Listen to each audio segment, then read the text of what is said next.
I'm picking back up with Gauguin's Day of the God. I'm going to take a moment to get a drink of water, kind of resettle. We are looking at one of Gauguin's Tahitian pictures. You can see, again, we have a beach scene.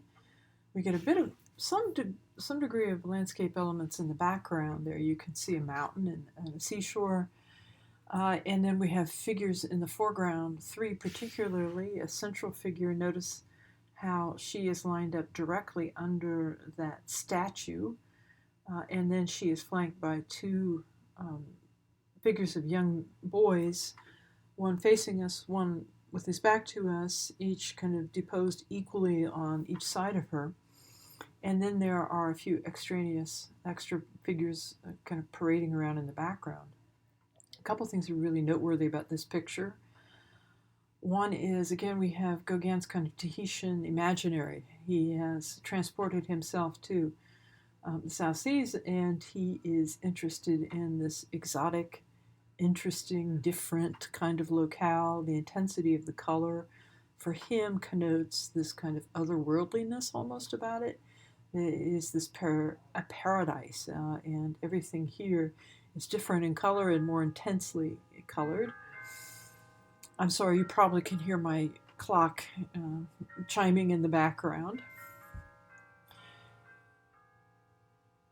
The kind of cult figure, the statue, which we imagine as some kind of god, is something that Gauguin found in a collection in Paris, kind of one of the anthropological collections of Paris, and kind of transports here into the painting.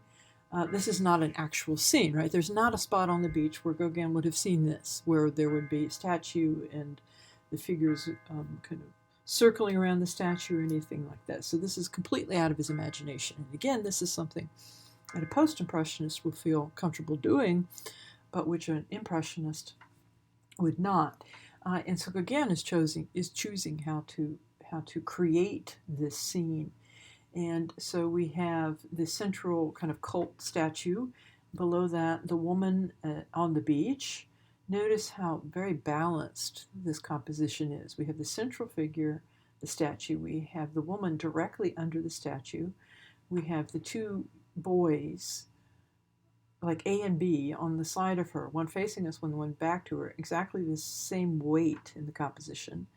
And then beside the cult statue, we have two women in red and then two women in white. So it's kind of absolutely balanced in a very calculated way. And then we have the large swath of pink beach sort of in the center of the composition, which the three main figures are deposed. Notice how we have this interesting little bit of green directly behind the woman, its torso and head, so that our eye is naturally led to her as the kind of main figure of the picture. And then she's dipping her feet down into what we, of course, understand is probably water. But this water, the bottom third of this picture, is the most extraordinary thing in the picture of all. It's absolutely abstract. Absolutely abstract. Large, just biomorphic shapes of colors in orange, yellows, lime greens, pinks, blues, reds, etc. So much so that even some of the orange wraps up onto the pink of the beach. And so we're having a breakdown between the edge, between the water and the beach itself. And these forms are starting to interlock and morph on their own, kind of completely separate from any role they might play in nature. It's almost like puzzle pieces at the bottom that have been locked together. This is something that Gauguin is developing. It's really interesting, these areas of just kind of pure abstraction on his picture plane. Now, of course, we know that a kind of completely abstract picture will not happen until around 1910, 1911. Kandinsky will develop that in the early 20th century. But already here in Gauguin, we're getting a little bit of it, bits and pieces of his canvas are sliding over into that abstraction. And his followers. And Gauguin had a number of younger painters who were very influenced by his ideas and his style. His followers very much picked up on this trend toward abstraction in Gauguin's painting. I'm showing you here, next to the Day of the God, a small picture by Cerisier. He's one of Gauguin's most important followers. It's called the talisman. It's what we call the picture, the talisman. And this is a landscape, which I think you could probably see. You have, with the red, you have kind of a shoreline and trees behind, and again, mostly water with a lot of reflection going on in the water. Notice how the reflection is just as intense in color as the trees themselves, for example. And then, so the yellow is equal to the yellow. Notice what he does here. The red trunks become blue trunks in the water. So here you see this tendency that Gauguin's followers will continue, which is, I can make things any color I want. I can change colors on the pictorial surface. I can move away from nature, so this isn't so much about being water anymore as it is about a kind of abstract patternings of form and color down here. And I don't care very much if it's a landscape in the end. I'm much more interested in terms of the arrangement of form and color on the surface. This, of course, is ultimately what we will come to accept as good modern painting, this idea that it is about pigment on the canvas. It's about paint, how the painting's put together. It isn't so much about the subject matter. It isn't so much about showing us nature. So this is the direction that Gauguin's work will inspire in the next generations. And if you continue on into the early 20th century class, we'll talk a bit about how that happens and when that happens. Sorry, I skipped one. In this major painting by Gauguin, where do we come from? What are we? Where are we going? The title gives you a hint in terms of Gauguin's looking for a kind of meaningfulness in his pictures, that this is a kind of metaphor for life, right?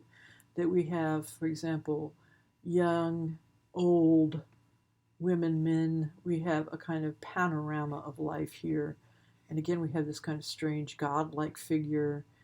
And then we have a variety of Tahitians in all various stages of life, kind of deposed against this jungle background. This is a huge painting. It's very large and a long horizontal composition, overwhelming when you stand in front of it because of the scale of it. So you're kind of immersed in this pattern of life, kind of literally and figuratively, right? If you look at the poses of the figures, you'll notice they're very odd.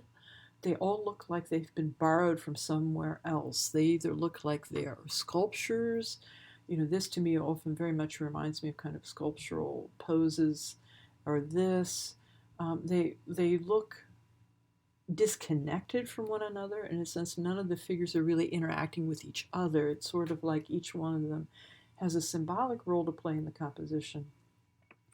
And we've created a kind of panorama.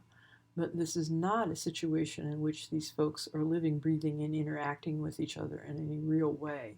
It's not Gauguin's purpose.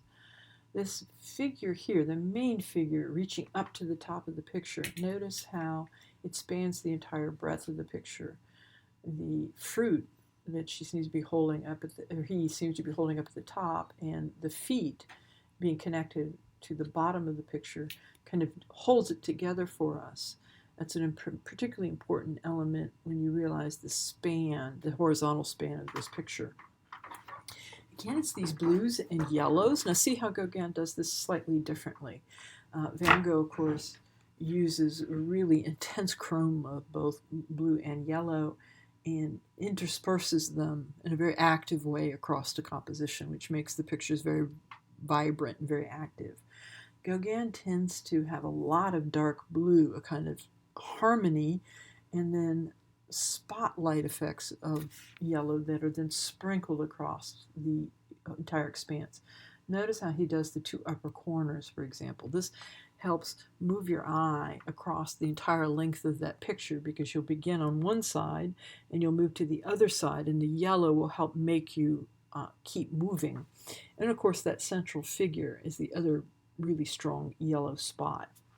And so you have one edge to the middle to the other edge, and that helps guide your eye across the entire expanse of that composition. That's what Gauguin's thinking about, is in a sense to how to make you move across all of these figures and get a feel for and some kind of connection to the content of the picture, about the passage of life and the extent of life.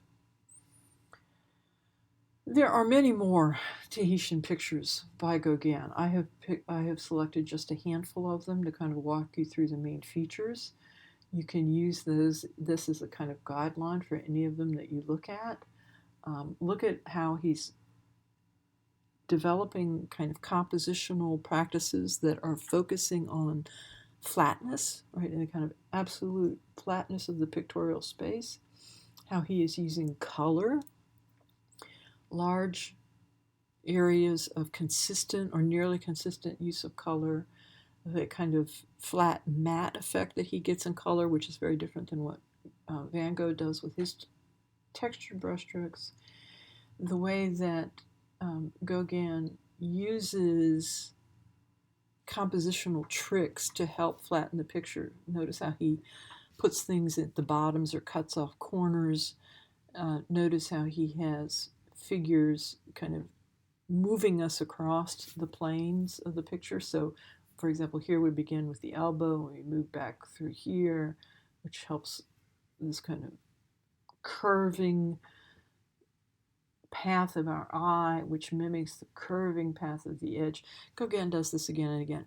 Harmony, shape relationships, using color to kind of move you through the picture. Notice too his kind of matte technique.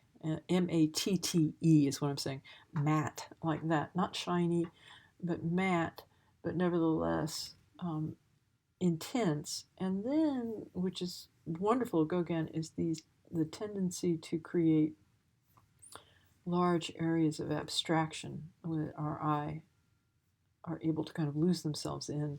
And again, this is what Gauguin ultimately contributes to the history of modern painting that is so significant. So take those general principles when you look at any of Gauguin's pictures from Tahiti, and you will be on the right track. All right, so to the degree that we have some time as well, I wanted to at least start with Cézanne. And I'm going to pause the tape for a moment and kind of let you take a break and stretch your legs. And then if you want to come back, I will start next with Cézanne.